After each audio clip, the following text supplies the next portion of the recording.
नमस्कार, बहुत स्वागत है आप सभी का। मैं हूं आपके साथ नैना यादव, लेकर हाजिर हूं हमारा खास शो इंडिया बोल रहा है। प्राइम टाइम का सबसे चर्चित आज दुनिया एक बेहद खतरनाक सवाल के सामने खड़ी है। क्या अमेरिका का अगला राष्ट्रपति बनने की दौड़ में शामिल डोनाल्ड ट्रंप वाकई में ताकत की भाषा में लौटे हैं? क्या अंतर्राष्ट्रीय कानून सिर्फ कागज बनकर रह जाएगा? ट्रंप ने अपनी दादागिरी दिखाते हुए वेनेजुएला पर ताबड़तोड़ हमले कराए, देश को तबाही के मुहाने पर धकेल दिया और यहां तक कि वेनेजुएला के राष्ट्रपति निकोलस मादुरो और उनकी पत्नी को निशाना बनाकर सत्ता को झकझोर दिया गया।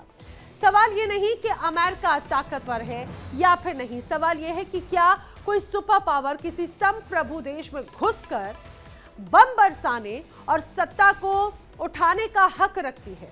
अगर ये डॉक्ट्रिन ऑफ डोमिनेंस है तो फिर संयुक्त राष्ट्र मानवाधिकार और अंतर्राष्ट्रीय नियमों का मतलब क्या रह जाता है? सबसे बड़ा सवाल यह है, क्या ताकतवर होना कानून से ऊपर होने का लाइसेंस बन चुका है? बेहद जरूरी है क्योंकि आज वेनेजुएला है, कल कोई और भी हो सकता है।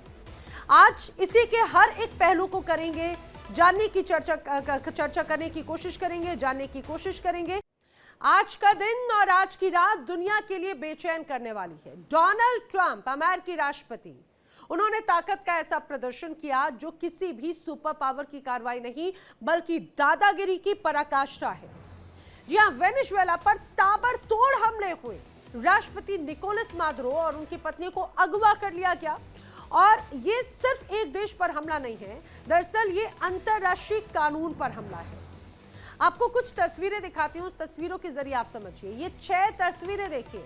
वेनेजुएला के आसमान में शोले हैं, धुएं का गुबार है, हर तरफ डर का साया, जहां कहीं भी नजर जाएगी शहर की रोशनी जहां पर होती थी वहां पर अब आग की लपटें हैं, धुएं की परतें दिख रही हैं। आसमान से उठता काला धुआं ये बताने के लिए काफी है कि जमीन पर हालात कितने भयावह रहे होंगे। सायरनों की आवाज, अफरा तफरी और जान बचाने की जद्दोजहद, इन तस्वीरों में कैद हर पल वेनेजुएला में मचे उस कोहराम की गवाही दे रहा है जिसने पूरे देश को हिलाकर रख दिया। और इन हमलों के बाद में सबसे बड़ा राजनीतिक सवाल यही है, क्या मादुरो सरकार खतरे में है?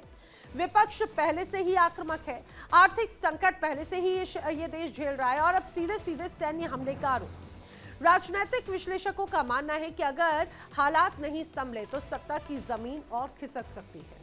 अमेरिका के इस हमले के बाद में आशंका जताई जा रही है कि विश्व युद्ध 3 की शुरुआत होती हुई नजर आती है।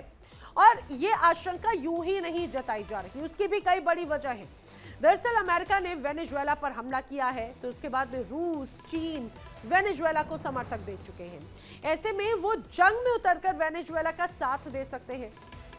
रूस और यूक्रेन में शांति स्थापित करने की कोशिश कर रहे ट्रंप अब ज़ेलेंस्की के साथ में भी यूरोपीय देशों से नाराज दिख रहे हैं, जिसके बाद अब यह आशंका जताई जा रही है कि रूस यूरोप में भी तबाही मचा सकता है और यहां भी भारी तबाही हो सकती है। अब अमेरिका ईरान के खिलाफ इजराइल को समर्थन देता रहा है, लगातार हम देखते रहे हैं। मिडिल ईस्ट के कई देशों में अमेरिका के सैन्य अड्डे हैं और ईरान उन अड्डों पर हमलों की धमकी देता रहता है। अभी ईरान में जल रही विद्रोह की आग के पीछे भी अमेरिका का हाथ होने की आशंका जताई जा रही है। ऐसा बड़ा आरोप ईरान के हुक्मरानों की तरफ से आया है। अमेरिका चीन के खिलाफ ताइवान को सपोर्ट कर रहा है, जिससे ड्रैगन नाराज है। वहीं अमेरिका ने एयरक्राफ्ट कैरियर भी यहां पर तैनात करके रखा है, ड्रैगन के करीब ही, यानी कि चाइना के करीब ही, ताकि वो ताइवान पर अटैक से बचे। सीरिया और नाइजीरिया में अमेरिका ने आईएसआई के खिलाफ स्ट्राइक की और इन हमलों में कई आतंकी भी मारे गए। वेनेजुएला की आग की लपटें देश की सीमाओं से बाहर भी महसूस की जा रही है। लैटिन अमेरिका में अस्थिरता का खतरा, दुनिया की निगाहें काराकास पर टिकी। अब सब कुछ अगले कुछ घंटों पर निर्भर करता है, जवाब क्या होगा, मादुरो की सत्ता बचेगी या नहीं। हालांकि ये तो अब आपातकाल घोषित हो चुका है क्योंकि मादुरो, ये कहा जाए कि अगवा कर लिए गए हैं अमेरिका की तरफ से, उसकी पुष्टि भी अमेरिका की तरफ से की जा चुकी है। अब आप ये समझिए वेनेजुएला पर अटैक की क्रोनोलॉजी आखिर किस तरह की रही है। वेनेजुएला पर अटैक की क्रोनोलॉजी किस रूप में है, समझिए जरा। वक्त 1:50, एक साथ कई धमाकों की खबर। उसके कुछ देर के बाद में 10 मिनट के बाद में रात के 2 बजे अमेरिका के हमले की खबर आई। जमीन, आसमान, समंदर से हमले हुए। 3 बजे वेनेजुएला में यूएस स्पेशल फोर्स दाखिल होती है। 3:30 बजे 3:30 पर डेल्टा फोर्स का स्पेशल ऑपरेशन शुरू होता है। डेल्टा फोर्स क्या है आगे बताऊंगी, लेकिन 4 बजे वेनेजुएला में इमरजेंसी का ऐलान हो जाता है।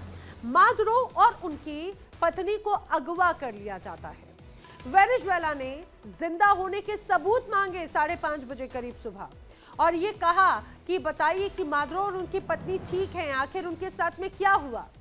वेनेजुएला में ये कहा जाए कि जिस तरह से अपहरण हुआ है मादुरो का, उस अपहरण के बाद में विश्व युद्ध 3 की आहट तेज हो गई है। अमेरिका ने ताकत के दम पर एक अलग ही उदाहरण पेश किया, जिसका अंजाम आने वाले वक्त में और भी ज्यादा खतरनाक हो सकता है। यह हमला अमेरिका की आक्रामक नीति का ताजा सबूत है, जिसने वेनेजुएला की संप्रभुता को खुलेआम चुनौती दी है। अमेरिका ने जिस तरह वेनेजुएला के अंदर हवाई हमले किए, उससे ये तो साफ है कि वो अपने इर्द गिर्द विरोधियों को दबाने के लिए किसी भी हद तक जाने को तैयार है। अब आप समझिए, एक राष्ट्रपति का अपहरण, विश्व युद्ध 3 का आरंभ, बार बार यही बात कही जा रही है।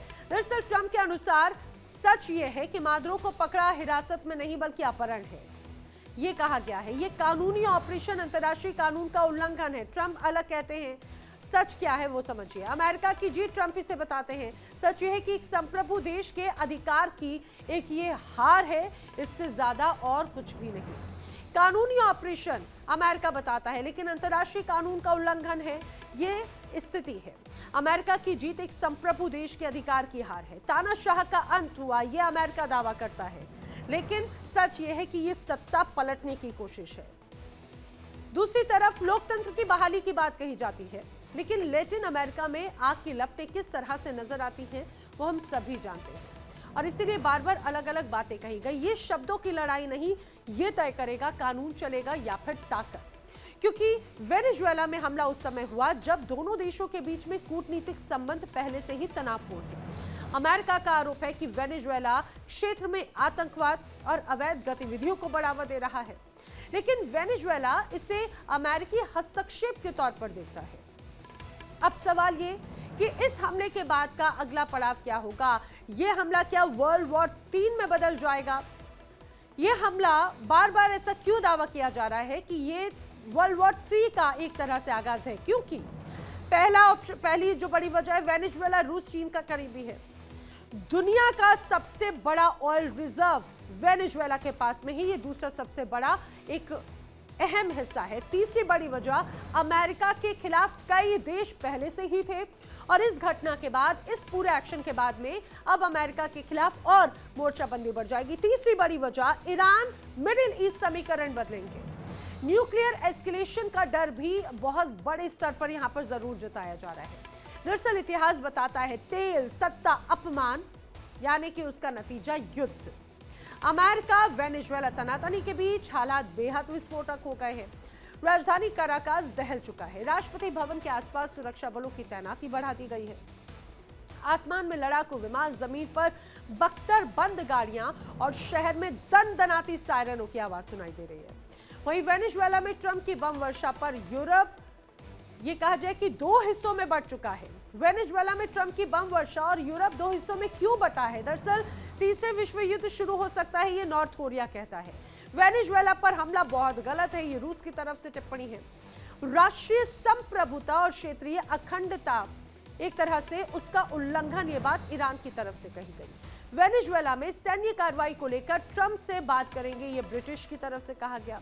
वहीं यूरोपीय यूनियन यानी ईयू कहता है कि मादुरो सरकार वैध नहीं है। अमेरिका की कार्रवाई की निंदा करते हैं, बेलारूस कहता है। वेनेजुएला पर हमले की निंदा क्यूबा ने की है।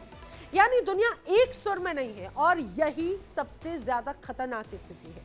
जब वेनेजुएला और अमेरिका के बीच में तनाव चरम पर है, हाल ही के दिनों में अमेरिका ने वेनेजुएला से जुड़े कई तेल टैंकर जब्त किए और एक सैन्य कार्रवाई भी की, जिससे हालात और बिगड़ गए।